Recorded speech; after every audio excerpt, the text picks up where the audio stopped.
Hi అండి, నమస్తే. పువ్వుతో కర్రీ చేసిన తర్వాత ఇలా కాడల్ని మీరైతే ఏం చేస్తారు?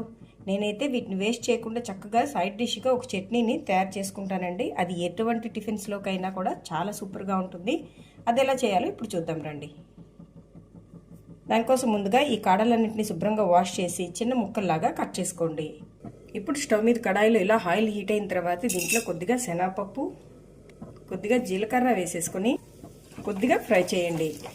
ఇలా ఫ్రై అయిన తర్వాత వెల్లుల్లి, పచ్చిమిర్చి, కొత్తిమీర కాడలు, పువ్వు కాడలు, టొమాటో, చిన్న నిమ్మకాయ సైజంత చింతపండు, కొద్దిగా పసుపు, సాల్ట్